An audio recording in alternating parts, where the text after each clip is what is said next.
पहले 27 जुलाई 2021 का current affair देखते हैं।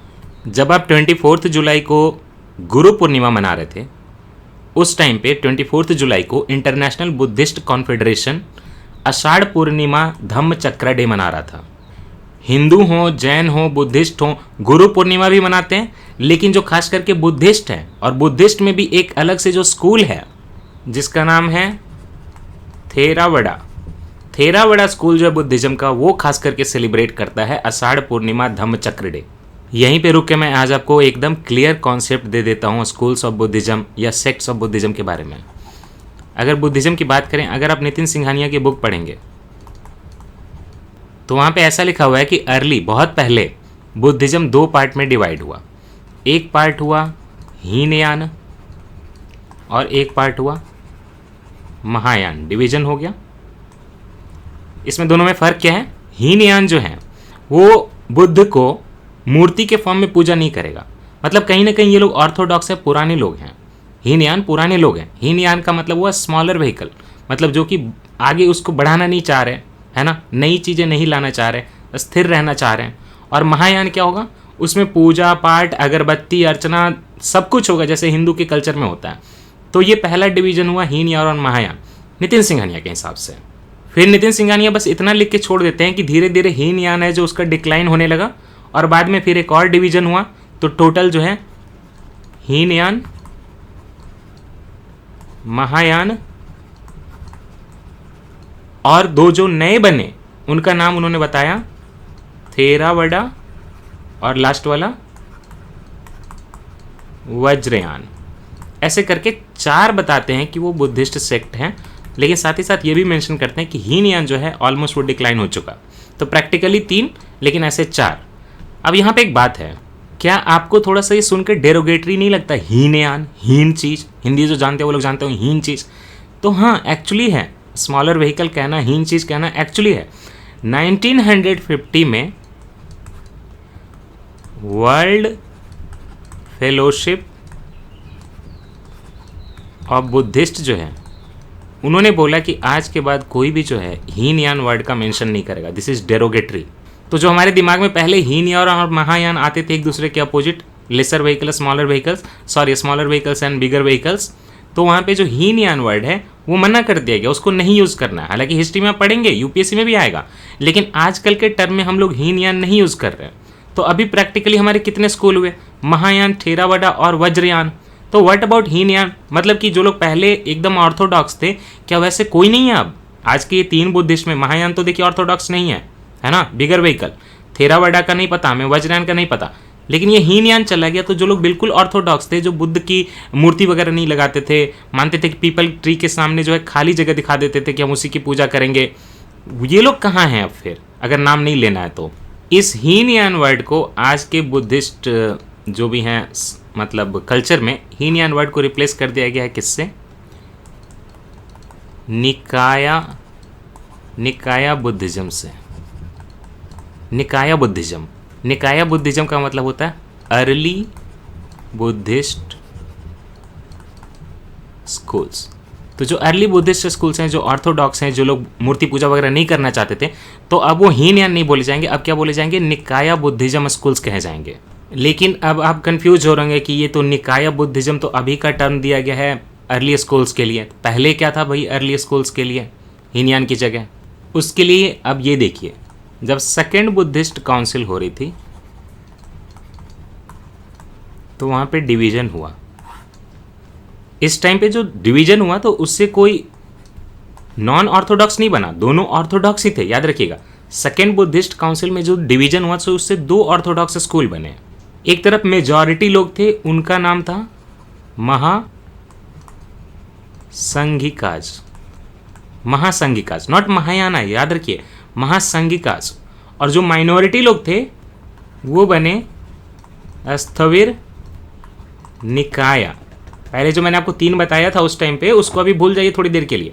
हम देख रहे हैं कि सेकेंड बुद्धिस्ट काउंसिल में डिवीजन कैसे हुआ था। तो सेकेंड बुद्धिस्ट काउंसिल, ये दोनों अर्ली बुद्धिस्ट स्कूल्स ही हैं, ओके, ये भी अर्ली है, ये भी अर्ली है। एक क्या है? महासंघिकाज, वो मेजॉरिटी थे, और एक क्या था? स्थाविर निकाय, ये माइनॉरिटी थे। इस चीज़ को बोलते हैं बुद्धिज्म का पहला बंटवारा।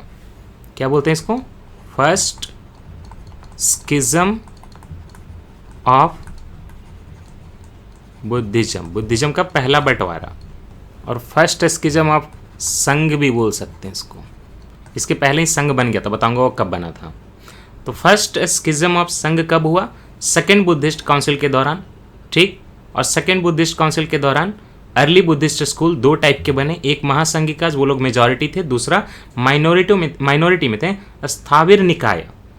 अब आपके मन में एक सवाल उठेगा कि भाई क्यों डिवीजन हुआ। देखिए जब सेकेंड बुद्धिस्ट काउंसिल हो रही थी तो एक किताब पे डिस्कशन हुआ, उस किताब का नाम है विनय पिटका, ये पाली में लिखा गया था, बुद्धिस्ट टेक्स्ट है। विनय पिटका मतलब संघ में लोग एक दूसरे के साथ कैसे बिहेव करेंगे उसके रूल रेगुलेशन, रूल्स। जो महासंघिका थे वो कह रहे थे कि जितने रूल पहले से चलते आ रहे हैं उतना ही रखिए। स्थाविर निकाय ने ये बोला कि रूल्स थोड़े बढ़ा दीजिए और एक्स्ट्रा रूल ऐड कर दीजिए। तो ये लोग मेजॉरिटी में आ गए, इनका कहना था कि इतने रूल फॉलो नहीं होंगे, जो पहले से चला आ रहा है वही कंटिन्यू करिए। स्थाविर निकाय ने बोला कि नहीं थोड़ा और जो है रूल बढ़ा दीजिए, तो ये लोग मेजॉरिटी में आ गए, तो यहीं पे सेपरेशन हो गया। तो मेन मुद्दा क्या था, विनय पिटक किताब में रूल रेगुलेशन कितने हों। इसमें से जो स्थाविर निकाय है उससे बाद में और चीज़ें बनी और स्कूल्स बने, ये डिवाइड हो गया। एक स्कूल बना सर्वस्त विदा, एक स्कूल बना वात्सी पुत्रिया, और जो यहाँ पे थर्ड स्कूल बना विभाज्यवदा। बाद में ये जो विभाज्यवदा है इससे भी कई स्कूल बन गए, उसमें से एक बना महिशासका,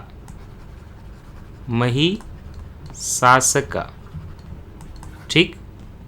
दूसरा धर्म गुप्त का, थर्ड कश्यपिया, एंड फोर्थ जो बना, जो आपके लिए इंपॉर्टेंट है, वो बना ताम्रपर्णिया। ताम्रपर्णिया,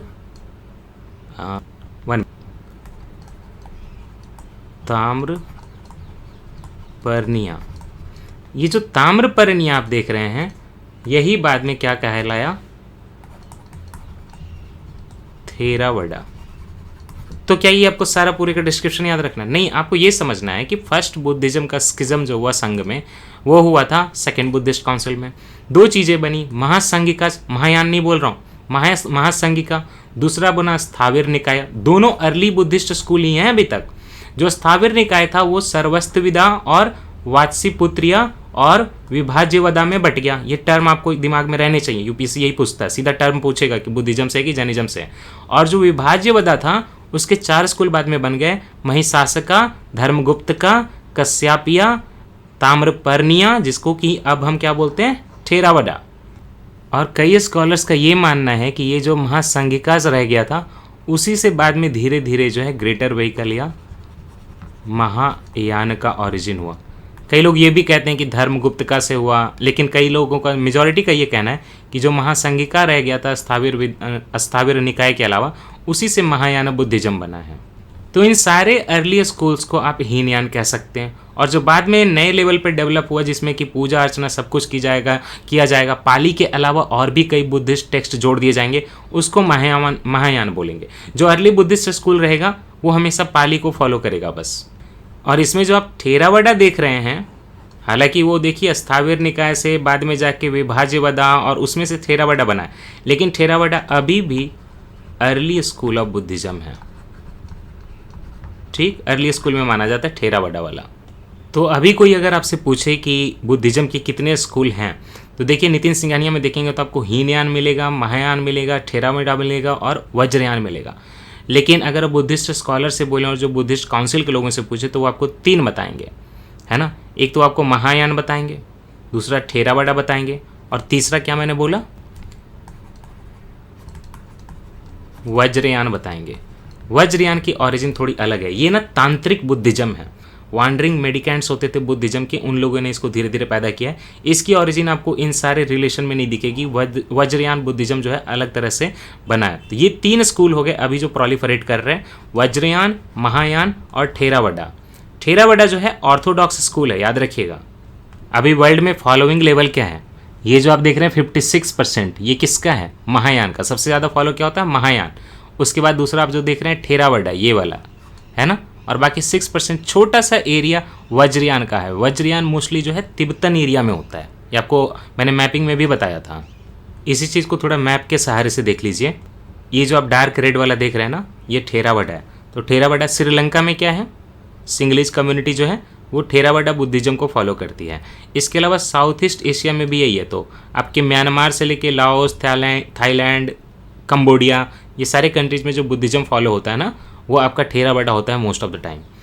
और अगर बात करें महायान की, तो महायान देखिए चाइना में है पूरा, है ना। साथ ही साथ जापान में भी महायान है और कोरिया में भी, इंक्लूडिंग द नॉर्थ कोरिया, यहाँ पे महायान फॉलो होता है। तो जो तिब्बतन बुद्धिज़्म, जिसको कि हम लोग वज्रयान बुद्धिज़्म कह रहे हैं, तांत्रिक बुद्धिज़्म कह रहे हैं, वो कहाँ फॉलो होता है? तांत्रिक बुद्धिज़्म देखिए नेपाल के भी एरिया में फॉलो होता है थोड़ा, तिब्बत में तो पूरा वो फॉलो होता है। मतलब वो तांत्रिक बुद्धिज़्म को वज्रयान बोलिए, अब ज़्यादा अच्छे से याद रहेगा। वज्रयान कहाँ पे होता है? तिब्बत में कंप्लीट, नेपाल के भी थोड़े एरिया में हो जाता है। साथ ही साथ अब देखिए हल्का सा मैप अरुणाचल प्रदेश वगैरह में भी है ना, अरुणाचल प्रदेश में भी। और ये भूटान दिख रहा है आपको यहाँ पे, तो भूटान में भी, यहाँ पे भी वज्रयान बुद्धिज्म है। तो उन्हीं के वहाँ पे जो है मोनास्ट्रीज भी हैं। साथ ही साथ मंगोलिया देखिए, ये रशिया हो गया और यहाँ पे चाइना हो गया, बीच में क्या दबा हुआ है? Mongolia, right. और चाइना का जो एरिया है इनर मंगोलिया, ये इनर मंगोलिया चाइना का एरिया, ओके, इनर मंगोलिया, ये एरिया में भी वज्रयान बुद्धिज्म फॉलो होता है, ठीक। अब थोड़ा सा इंपॉर्टेंट स्कूल्स के बारे में पढ़ लेते हैं। तो सबसे पहले हम लोग पढ़ते हैं चाइना, जापान, कोरिया, यहाँ पे जो महायान है उस बुद्धिस्ट स्कूल के बारे में। महायान मतलब ग्रेटर व्हीकल। ग्रेटर व्हीकल में बस पुरानी चीज़ें नहीं मानी जाएंगी, बहुत ज़्यादा वैल्यू एडिशन किया जाएगा, ठीक है। तो चलिए सबसे पहले देखते हैं महायान को। ऑरिजिन हुई थी इसकी इंडिया में 1st सेंचुरी BC में, मतलब मिलेनियम की शुरुआत से पहले, उस टाइम पे।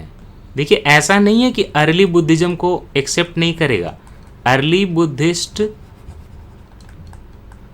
टेक्स्ट को एक्सेप्ट करेगा, अर्ली बुद्धिज्म को, सब कुछ को एक्सेप्ट करेगा, अर्ली बुद्धिस्ट टीचिंग को भी एक्सेप्ट करेगा, ऐसा नहीं कि नहीं एक्सेप्ट करेगा। लेकिन ये महायान है, ग्रेटर व्हीकल है, तो बस उतने तक लिमिटेड नहीं रहेगा, इसमें न्यू टेक्स्ट और न्यू डॉक्ट्राइन भी ऐड कर देगा ये। जैसे कि महायान, जैसे पहले क्या था ना, बुद्ध के जो अर्ली जो स्कूल्स थे वहाँ पे विनय पिटक, सुत्त पिटक और धम्म पिटक करके 3 किताबें होती थी पाली में। ये उसके ऊपर जो है महायान सूत्रज टेक्स्ट को भी बोलेगा कि ये भी चलेगा हमारे लिए। चाइना में तो ये, और इनफैक्ट तिब्बत में भी ये बहुत पॉपुलर। साथ ही साथ आपका जो महायान बुद्धिज्म है वो एम्फेसाइज करता है किस चीज़ पे? एम्फेसिस होती है 2 चीज़ों पे। बोधि सत्वा के कॉन्सेप्ट पे एम्फेसिस होता है, साथ ही साथ प्राण परमिता के कॉन्सेप्ट पे फोकस होता है। प्राण परमिता के कॉन्सेप्ट पे फोकस होता है। अब ये दोनों चीज़ें क्या हैं? बोधिसत्व का मतलब वो anyone who is on the path of attaining Buddhahood। ऐसा नहीं था कि अर्ली बुद्धिस्ट स्कूल में बोधिसत्व की बात नहीं थी, लेकिन वहाँ पे रेफरेंस की जाती थी बुद्धा के ही प्रीवियस बर्थ्स की, प्रीवियस मतलब पिछले जन्मों की बात की जाती थी वहाँ के लिए। तो क्या ऐसा कोई कॉन्सेप्ट अर्ली बुद्धिस्ट स्कूल जैसे कि थेरावाडा में नहीं है कि कोई पर्सन को एनलाइटनमेंट होने वाला है, होने के पहले वो समाज की भलाई कर रहा है, अपना जो है एनलाइटनमेंट डिले कर रहा है ताकि सबको जो है कुछ सीखने को मिले, कॉम्पेशन वगैरह, लव सीखने को मिले, बुद्धाहुड की तरफ जा रहा है। महायान में तो उस चीज़ को हम लोग बोधिसत्व बोल रहे हैं, जो कि person is on the path of attaining Buddhahood और एनलाइटनमेंट। और हीनयान बोल रहा है कि बुद्ध के ही पिछले जन्मों को हम जो है वहाँ पे बोधिसत्व बोल रहे हैं, और बुद्ध भी एनलाइटनमेंट से पहले बोधिसत्व कहे जा सकते हैं, लेकिन न कि अदर पर्सन। तो थेरावाडा या अर्ली स्कूल में ऐसा कोई कॉन्सेप्ट है? अर्ली स्कूल में भी ऐसा कॉन्सेप्ट है, उसका नाम दिया जाता है ऐसे पर्सन का नाम अरहत, न कि बोधिसत्व। यही है कि अरहत का जब मीनिंग आता है आपके अर्ली बुद्धिस्ट स्कूल में, तो अरहत को जो है बुद्ध के बराबर कभी नहीं माना जाता। बोधिसत्वा जो है अपनी अटेनमेंट कर सकता है, उसको रुकना नहीं है। ठीक है, आप ओवरऑल सिंप्लीफाई अगर इसको ऐसे करें तो अर्ली स्कूल जैसे कि थेरावडा, जो कि आज भी श्रीलंका साउथ ईस्ट एशिया में चल रहा है, वहाँ पे अरहत का कॉन्सेप्ट है, जो लोग एनलाइटनमेंट की तरफ जा रहे हैं, अचीव कर लिया, लेकिन बुद्ध के बराबर कभी नहीं होंगे। और अगर महायान बुद्धिज्म की बात करें तो वहाँ बोधिसत्वा पे एम्फेसिस है कि ऐसा इंसान जो एनलाइटनमेंट की पाथ पे है, लोगों की भलाई कर रहा है, कंपेशन लव फैला रहा है। ठीक, व्हाट अबाउट प्राण परमिताज? परमिताज मतलब होता है परफेक्शन। तो ऐसा इंसान just like Bodhisattva, someone who is on the path and who is very perfect, जो रियलिटी को बिल्कुल परफेक्ट वे में देख पा रहा है। बोधिसत्वा के ही कॉन्सेप्ट का पर्सोनिफिकेशन है प्राण परमिताज। वर्ड पे फोकस रखना है आपको, परमिताज पे। अभी भी आगे बढ़े उसके पहले चलिए बुद्ध भगवान के एनलाइटनमेंट से लेके फर्स्ट सरमन की थोड़ी बात देखते हैं। 35 की एज थी, जिस दिन जन्म हुआ था उसी दिन, बर्थडे के दिन ही 35 की एज में बोध गया बिहार में एक पीपल ट्री के नीचे तपस्या करते हुए जो उनको एनलाइटनमेंट हो गया, या कहें कि निर्वाण की प्राप्ति हो गई। जिस दिन निर्वाण की प्राप्ति हुई इसलिए उनको जो है नाम चेंज करके सिद्धार्थ की जगह बुद्ध की प्राप्ति हो गई, तो बुद्ध कहा गया। उसके बाद चूंकि निर्वाण की प्राप्ति हो गई तो अब उपदेश देंगे। तो फर्स्ट सरमन उन्होंने, आज जो उत्तर प्रदेश और बिहार के बॉर्डर पे है और उत्तर प्रदेश में पड़ता है, तो फर्स्ट सरमन उन्होंने दिया वाराणसी के ही सारनाथ में, सारनाथ के डियर पार्क में। इस डियर पार्क या डियर सेंचुरी को यहाँ पे हम लोग, वो जो सारनाथ में है, इसको हम लोग इसी पातन भी कहते हैं। ठीक है, इसी पातना भी कहते हैं। चूंकि उपदेश की शुरुआत हो गई तो इस इवेंट को, फर्स्ट सरमन को क्या कहा गया बुद्धिज्म में? धर्म चक्र प्रवर्तना, मतलब कि turning of the wheel of law. आज से धर्म चक्र की शुरुआत हो चुकी है, प्रवर्तन आज टर्न कर दिया गया है। इसीलिए बुद्धिस्ट मोनास्ट्री में आज भी देखेंगे कि व्हील टाइप की चीज़ होती है, वर्टिकली लगी होती है लकड़ी की, उसको लोग जो है घुमाते हैं, वही होता है धर्म चक्र प्रवर्तन। तो इस इवेंट को कहा क्या गया? धर्म चक्र, कि धर्म के चक्र की शुरुआत हो चुकी है आज, प्रवर्तन। ठीक है, जब ये सरमन दे रहे थे तो इनको सुनने वाले वहां पे जो थे 5 लोग हुए इनके फेवरेट। ठीक है, 5 कॉम्पेनियन थे, 5 डिसाइपल्स बोल सकते हैं आप, है ना, जो लोग फॉलो करते हैं। एक थे कौंडिन्य, कौंडिन्य है, कौंडिन्य नहीं, ठीक है। दूसरे थे भद्रिका, तीसरे थे वाष्पा, चौथे थे महानमन और 5वें थे अश्वजीत। अश्वजीत। यहाँ पे उपदेश के दौरान इन्होंने कहा कि 3 जेवल्स हैं बुद्धिज्म के, तो आप इसको त्रिरत्न बोलिए। 3 जेवल्स क्या हैं? एक बुद्धा, बुद्धा मतलब कौन? जिसको एनलाइटनमेंट मिल गया। ठीक, तो भगवान जी होगा। ठीक, एनलाइटेंड वन। दूसरा धम्म, जो बुद्ध सिखाएंगे उसको क्या बोलेंगे हम लोग? धम्म, मतलब टीचिंग ऑफ बुद्धा, डॉक्ट्राइन। और तीसरा उन्होंने क्या इस्टेब्लिश कर दिया? चूंकि आ ही गए थे लोग अटेंड करने के लिए, 5 फेवरेट भी हो गए, तो संघ इस्टेब्लिश कर दिया। चलिए, ये ओवरऑल कॉन्सेप्ट है त्रिरत्न का बुद्धिज्म में। बुद्ध खुद को तो नहीं बोलेंगे कि मैं त्रिरत्न में से एक हूँ, तो सॉरी, उस टाइम पे नहीं। त्रिरत्न का ओवरऑल कॉन्सेप्ट है। उस त्रिरत्न के ओवरऑल कॉन्सेप्ट में से संघ का जो कॉन्सेप्ट आया था वो इसी फर्स्ट सरमन के दौरान आया था। ये जो यहाँ पे आप 5 लोगों को देख रहे हैं डिसाइपल को, उनके साथ जो है बुद्धा को जोड़ दीजिए। ये 6 लोग जो हैं सबसे पहले संघ में आए और संघ इस्टेब्लिश हो गया। ये फर्स्ट सरमन की जो रिकॉर्डिंग की गई, धम्म चक्र प्रवर्तन, इसकी जब रिकॉर्डिंग की गई तो उसको क्या बोला गया? धर्म चक्र प्रवर्तन सुत्त। संस्कृत में सूत्र, पाली में सुत्त। ओके, धर्म चक्र प्रवर्तन। इनफैक्ट आप पाली में देखेंगे तो क्या लिखा रहेगा? धम्म चक्र प्रवर्तन सुत्त। आप ऐसे समझे, धर्म चक्र प्रवर्तन सूत्र। यहीं पे जो सारनाथ में फर्स्ट सरमन हुआ था ना, उसको हमने नोट कर लिया उनके शिष्यों ने, तो वो क्या बन गया? धर्म चक्र प्रवर्तन सूत्र। तो क्या बोला था इन्होंने उपदेश में? धर्म चक्र प्रवर्तन सूत्र के फर्स्ट वहां पे जो उनकी सरमन हुई, तो क्या बोला था उन्होंने? वहां पे दो चीजें मेन उन्होंने दी थी। एक तो संघ का कॉन्सेप्ट तो दिया ही था, जिसमें 6 लोग हैं, 5 शिष्य और खुद बुद्ध भगवान। इस धर्म चक्र प्रवर्तन सूत्र में दो चीजें मेन हैं। एक तो है कि बुद्धिज्म में 4 नोबल ट्रुथ की बात की गई है। ये 4 नोबल ट्रुथ जो है फर्स्ट सरमन में ही तो धर्म चक्र प्रवर्तन सूत्र में ही थे। ये 4 नोबल ट्रुथ तो उन्होंने बताया ही इस दौरान, साथ ही साथ नोबल 8 फोल्ड पाथ भी बताया। बोला कि ये 4 जो है ट्रुथ हैं, ये सच्चाइयां हैं, और 8 फोल्ड पाथ है, मतलब कि 8 तरीके, मतलब 8 तरीके नहीं बोलूं, 8 कंपोनेंट्स हैं। हाँ, उस पाथ पे पहुंचने के 8 कंपोनेंट हैं। अगर ये 4 नोबल ट्रुथ हैं, इससे डील करना है, तो आपके पास क्या है, 8 फोल्ड पाथ है, मतलब 8 बिहेवियर में चीजें आपको लानी पड़ेंगी अपनी। साथ ही साथ बुद्ध ने यहाँ पे एक और बात की थी, मिडिल पाथ की, कि एक्सट्रीम मत करिए। जो मध्यम मार्ग आप सुनते हैं उसके बारे में भी यहाँ बोला गया था। साथ ही साथ बुद्ध ने यह भी बोला था कि उनको प्रीवियस साइकिल ऑफ रीबर्थ से जो है अब मुक्ति मिल गई है, उसको बोलते हैं निबान्ना। निबान्ना हो गया उनका, मतलब निर्वाणा की प्राप्ति हो गई, वहां पे हो गई थी ना पीपल ट्री के नीचे ही। अब उनको जन्म नहीं लेना पड़ेगा बार बार। उसके पहले की जो कहानियां थी वो बोधिसत्वा वगैरह की कहानियां होती थी, जिसको जातक स्टोरी बोलते हैं, एनिमल की, ह्यूमन की, तरह तरह की स्टोरीज। बुद्धिज्म रीबर्थ में बिलीव करता है। तो 4 नोबल ट्रूथ क्या दिए इन्होंने वहां पे धर्म चक्र प्रवर्तन सूत्र में? 4 नोबल ट्रूथ जो दिए, पहले ट्रूथ का, 1 मिनट, एक कैसा कलर आ गया अजीब सा, हाँ 1 सेकेंड। पहला ट्रूथ उन्होंने क्या बोला? पहला ट्रूथ बोला दुख, पाली है इसलिए ऐसा दुख लिखा हुआ है, दुख। दूसरा क्या है? समुदाय। तीसरा है निरोध, कुछ और ना समझें, निरोध। और चौथा क्या है? मार्ग। कहने का क्या मतलब है? पहला का मतलब दुख है ना, सफरिंग है।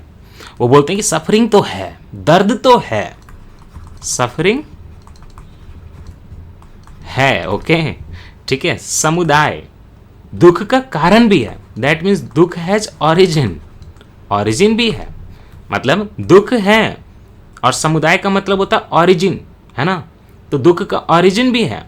निरोध, निरोध मतलब क्या होता है? बचाव, है ना, तो दुख को सीज भी कर सकते हैं। सीजेशन क्या है? सीजेशन का स्पेलिंग चेंज करता हूं, सीजेशन दुख का पॉसिबल है, ठीक, सीजेशन पॉसिबल, लेकिन रास्ता भी तो होना चाहिए। तो वो मार्ग में डिस्कस किया हुआ है कि path to cessation, cessation to what? Cessation of suffering ना, दुख, ये भी है। मतलब संसार में दुख है, इसमें कोई शक नहीं है, सफरिंग तो है, लेकिन दुख, सफरिंग है, और जो चीज का कारण पता होगा वही हम ठीक करेंगे ना। तो हम इसकी ओरिजिन है दुख की, ऐसा नहीं कि सडनली आ गया, दुख की कोई ना कोई ओरिजिन है, उसका एक समुदाय है। और फिर निरोध, मतलब कि दुख का सीजेशन पॉसिबल है, रोक सकते हैं, और उस निरोध करने के लिए मार्ग भी है, पाथ भी है सीजेशन के लिए दुख के। ये 4 उन्होंने नोबल ट्रूथ वहीं पे दिए थे सारनाथ में, फर्स्ट सरमन में, और बोला था क्या है ये आपके धर्म चक्र प्रवर्तन सूत्र में है। और क्या बोला? क्या बोला? दुख का कारण बताया कि जिंदगी में हर चीज से दुख है, बहुत दर्द है भाई, और इससे जो इंसान बर्थ रिबर्थ में फंसा रहता है, संसार में बसा रहता है, फंसा रहता है। Only and only when you get rid of the desires and needs you will be free, है ना, you will be at peace. तो यहां पे लास्ट में क्या बता के छोड़ दिया कि मार्ग है, path to cessation of suffering है। तो उसी मार्ग को कहां बताया था उन्होंने? वहीं पे नोबल 8 फोल्ड पाथ दिए थे, जिससे कि ये जो 5 लोग थे उनके साथ काफ़ी इंप्रेस हो गए थे और उन्होंने बुद्धिज्म को अपना लिया था। तो चलिए ये भी देख लेते हैं कि मार्ग भाई क्या है, ताकि आप भी कल से दुख की मुक्ति हो जाए और प्रीलिम्स की तैयारी में जो आपको दर्द हो रहा है तरह तरह का, आपका सारा दर्द दूर हो जाए। तो 8 नोबल मार्ग क्या है भाई? 8 फोल्ड मार्ग है ना, तो सब करना पड़ेगा आपको। Noble 8 fold path. पहला काम, राइट स्पीच। जो आप बोलते हैं आपको ध्यान देना पड़ेगा कि आप राइट स्पीच का यूज़ करें। आपकी स्पीच काइंड होनी चाहिए और उसमें सच्चाई होनी चाहिए, ट्रूथफुल होनी चाहिए। पहला मार्ग में तो एक फोल्ड तो ही हो गया। और क्या करना है? Right action. खाली बातें बनाने से नहीं होगा, एक्शन भी लेना पड़ेगा। तो एक्शन कैसा होना चाहिए आपका? ऑनेस्ट एंड पीसफुल होना चाहिए।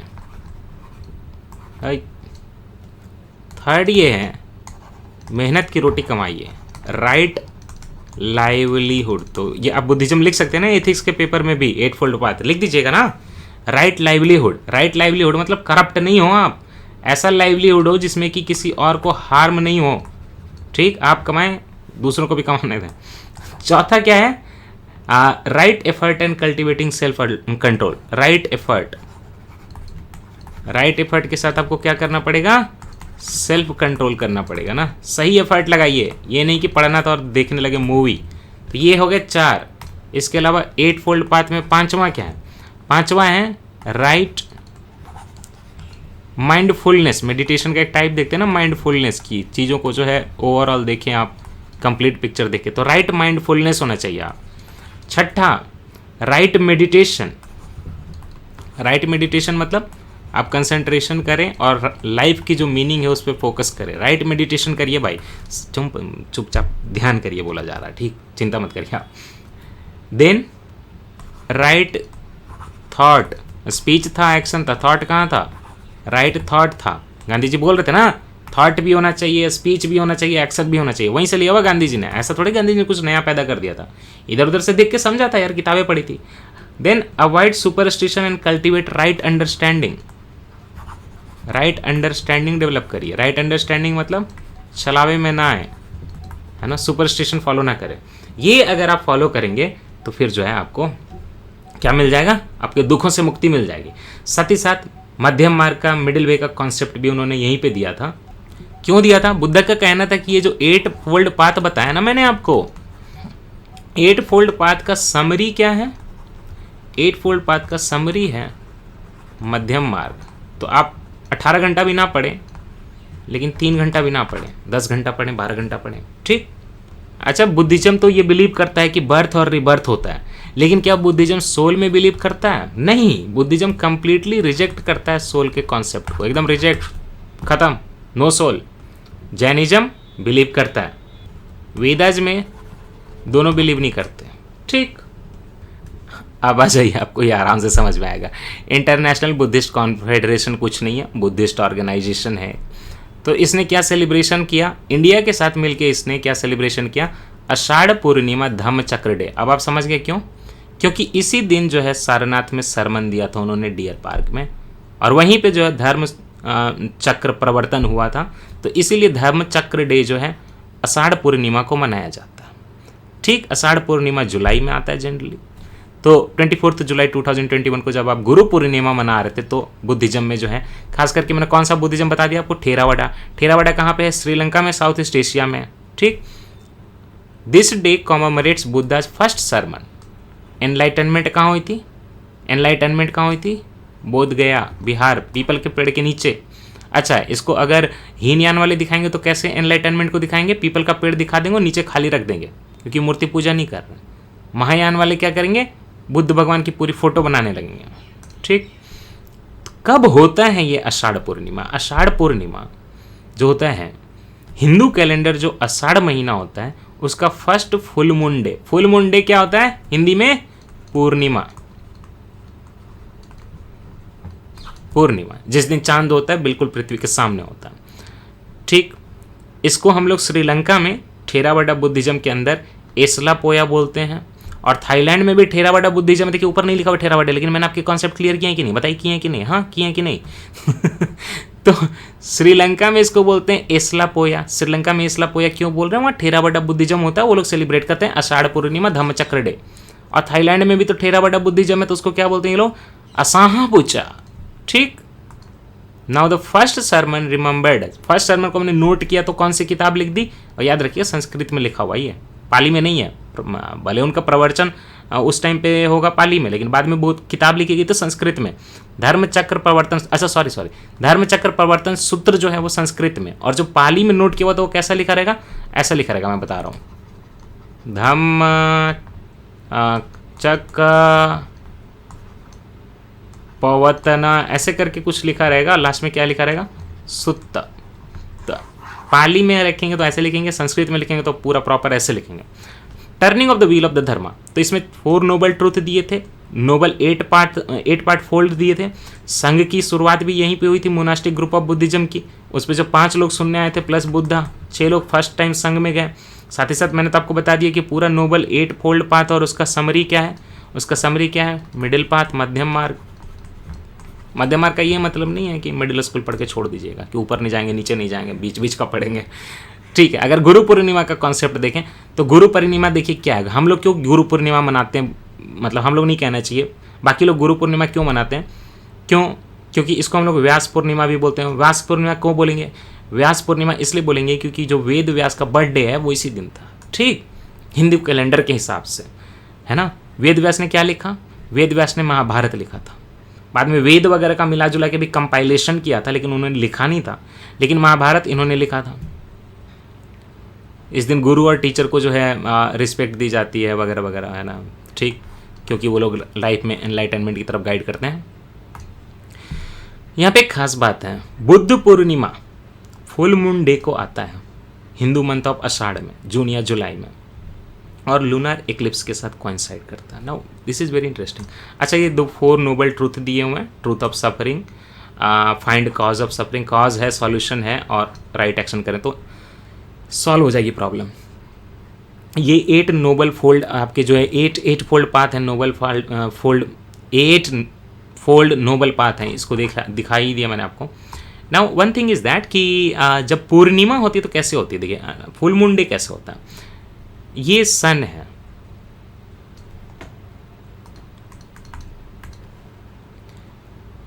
यहाँ पे अर्थ है, और लास्ट में मून है। मून जो है अर्थ के अराउंड घूम रहा है, अर्थ जो है अपना मून सन के अराउंड घूम रहा है, इलिप्टिकल ऑर्बिट है दोनों की। At some point of time what happens कि earth comes in the middle of the, ये घूमता रहेगा, कभी कभी मून भी यहाँ पे आ सकता, कोई इशू नहीं, लेकिन sometimes what happens earth comes in the middle of the sun and moon, ठीक। एकदम जब मिडिल में सन और मून के अर्थ आ जाए तो इस चीज को बोलते हैं फुल मून डे या पूर्णिमा। नाउ मून ऐसा सिंपली नहीं घूमता है, मून ऐसे घूमता है, ये अर्थ है ना, और अगर मून की ऑर्बिट है तो कैसे कैसे घूमती है आपको पता है, कभी ऐसे घूमेगी, कभी ऐसे घूमेगी, एक एंगल पे घूमती है। तो एक पोजीशन कभी कभी ऐसी बनती है कि अर्थ का जो शैडो है वो मून पे पड़ने लगता है। दैट मीन्स कि सन की जो लाइट है ऐसे पास होने लगी, ऐसे पास होने लगी, ऐसी जो कंडीशन बनती है उसी को हम लोग लूनर एक्लिप्स बोलते हैं, ठीक। और याद रखिएगा कि लूनर एक्लिप्स कभी भी होगी वो फुल मून डे या पूर्णिमा के दिन ही होगी, क्योंकि अर्थ बीच में आना चाहिए, ये लाइन में होने चाहिए, लेकिन उसमें भी जब परफेक्ट अलाइनमेंट होगी, क्योंकि सारे जो है सबका अपना अपना इलिप्टिकल ऑर्बिट है, पूरा सीधा आते भी, मतलब एक लाइन में बीच में आ भी जाएगा ना अर्थ, तो मून कभी इधर हो गया, कभी उधर हो गया, सन कभी ऊपर चला गया, नीचे चला गया।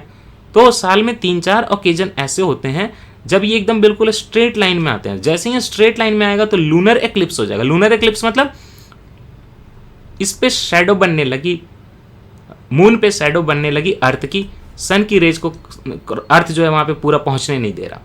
लेकिन लूनर एक्लिप्स जब भी होगा तो वो पूर्णिमा या फुल मून डे के दिन ही होगा, लेकिन सारे पूर्णिमा या फुल मून डे के दिन लूनर एक्लिप्स नहीं होगा। पूर्णिमा तो हर 29.5 डेज पे आ जाएगा, लेकिन लूनर एक्लिप्स साल में 3-4 बार ही आता है, ठीक। दैट मीन्स कि हर पूर्णिमा लूनर एक्लिप्स नहीं है, हर पूर्णिमा चंद्र ग्रहण नहीं है, लेकिन हर चंद्र ग्रहण, हर लूनर एक्लिप्स पूर्णिमा या फुल मून डे है।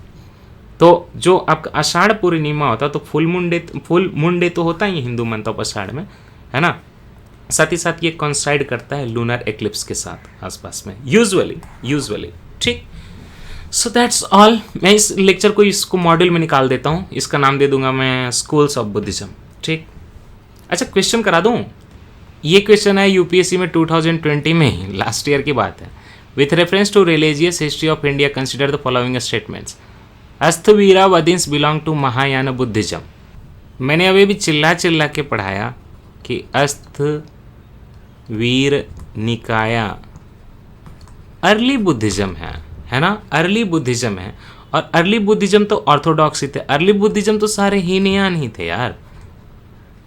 महायान तो काफ़ी बाद में आया, इनफैक्ट महासंगिका जो था वो भी अर्ली बुद्धिज्म में था, ऑर्थोडॉक्स बुद्धिज्म में। महासंगिका से बाद में महायान बना है। तो अस्तवीर वदिन तो सबसे पहले थे यार, बिल्कुल, है ना, जो कि महासंगिका से डिवाइड हो रहे थे। तो महायान बुद्धिज्म से वो कैसे बिलोंग कर सकते? तो 1 रॉन्ग है, तो बच गए 2 ऑप्शन। और 3 कॉमन है, तो खाली 2 देखना है। एक बार 3 भी देख लीजिए। द डेइफिकेशन मतलब कि मूर्ति लगाना ऑफ बुद्धा या देवता मानना बाय महासंगिकाज फोस्टर्ड महायान बुद्धिज्म। अभी हमने ये चीज़ पढ़ी, जब मैंने आपको बताया था तो बताया था कि महासंगिकाज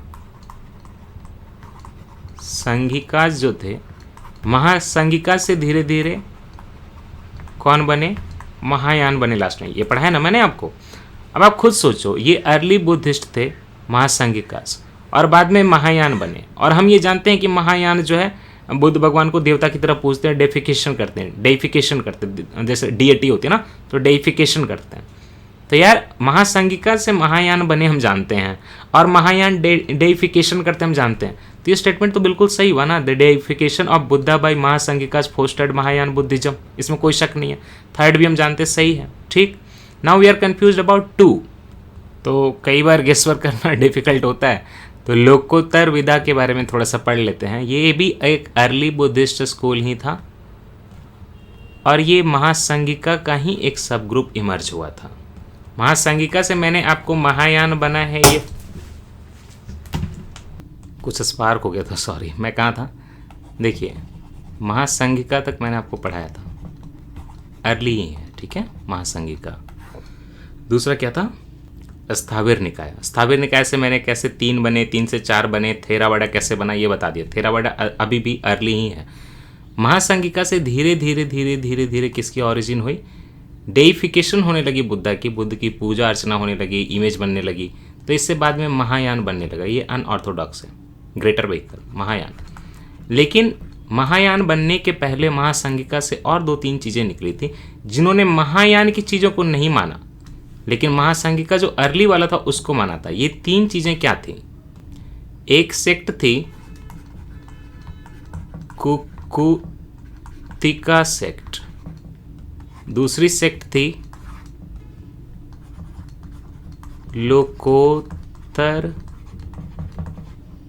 लोकोत्तरवदा सेक्ट, कुकुतिका सेक्ट, लोकोत्तरवदा सेक्ट। और तीसरी सेक्ट जिसने कि महायान को नहीं माना, लेकिन उसकी भी ओरिजिन महासंगिका से थी, वो थी एक व्यवहारिका सेक्ट। एक